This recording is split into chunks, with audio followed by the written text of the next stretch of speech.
मराठी शाळा वाचवा, देश वाचवा. सध्या आपल्या भारत देशात वेगवेगळ्या समस्या निर्माण झालेल्या आहेत, ज्यामुळे सामान्य जनतेचे, गोरगरीब जनतेचे हाल होत आहेत. प्रचंड आर्थिक समस्यांना सामोरे जावे लागत आहे. मराठी शाळा व लहानपण म्हणजेच आपली यष्टी, ह्या दोन्ही गोष्टी अडचणीत आल्या आहेत. त्यात मराठी शाळा म्हणजे गोरगरीब जनतेची जीवनदायिनी, ज्ञान देणारी ज्ञानदायिनीच म्हणावं लागेल. परंतु आजच्या घडीला मराठी शाळेचे अस्तित्व धोक्यात आले आहेत. याला वेळी आवर घातला नाही तर गरीब जनतेच्या लेकरांना शिक्षण मुलाखास्तच होईल. परिणामी शिक्षण हीच फक्त श्रीमंतच मक्तेदारी होऊन 100 वर्षापूर्वी समाजात जशी दरी होती तशी दरी निर्माण होईल. दिवसेंदिवस ही दरी वाढतच जाईल. ही संपूर्ण भारत देशासाठी खूप खेदाची बाब ठरणार आहे. कारण मराठी शाळा टिकल्या तरच भारत देशाचे भवितव्य व भावी नागरिक योग्य प्रकारे घडतील. नाहीतर देश पुन्हा गुलामगिरीच्या दारिद्र्याच्या काही लोटला जाईल. मराठी शाळा टिकवणे हा त्याचा ज्वलंत वैरणीचा प्रश्न निर्माण झालेला आहे. आम्ही आपल्यासाठी घेऊन आलो आहोत एक मूकाभिनय. मराठी शाळा वाचवा, देश वाचवा.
विकत घ्यावे लागते, तर आपल्या जिल्हा परिषदेच्या शाळेत मोफत प्रवेश, मोफत पाठ्यपुस्तके, मोफत गणवेश, मोफत शालेय पोषक आहार, विविध शिष्यवृत्त्या अशा विविध सुविधा अगदी मोफत मिळतात.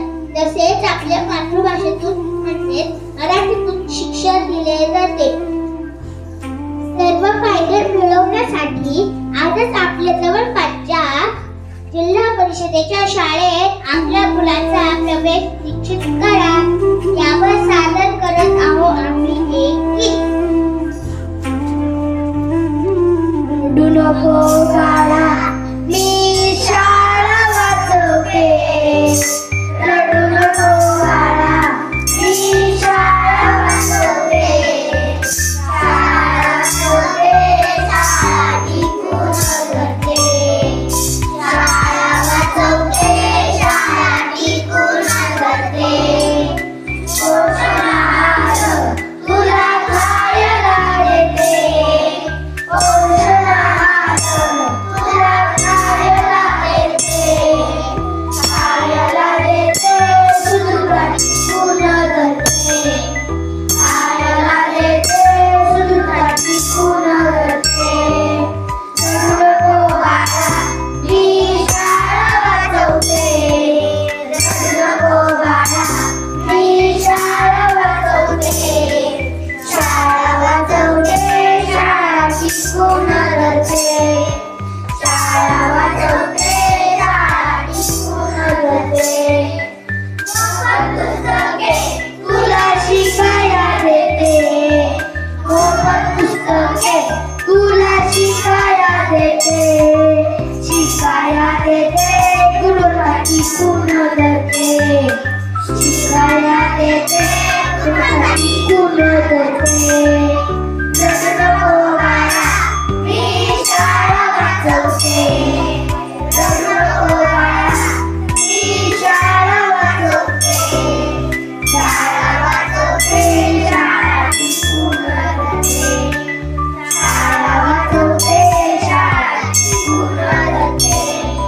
मोफत गणवेश तुला घालायला देते. मोफत गणवेश तुला घालायला देते. घालायला देते, मूलभूत गरजा भागवते. घालायला देते, मूलभूत गरजा भागवते. रडू नको बाळा, मी शाळा वाचवते. रडू नको बाळा, मी शाळा वाचवते.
प्रवेश जिल्हा परिषद प्राथमिक शाळा धुमाळवाडी येथे घेतला. तुम्ही पण तुमच्या मुलाचा प्रवेश जवळच्या जिल्हा परिषद शाळेमध्ये घ्या.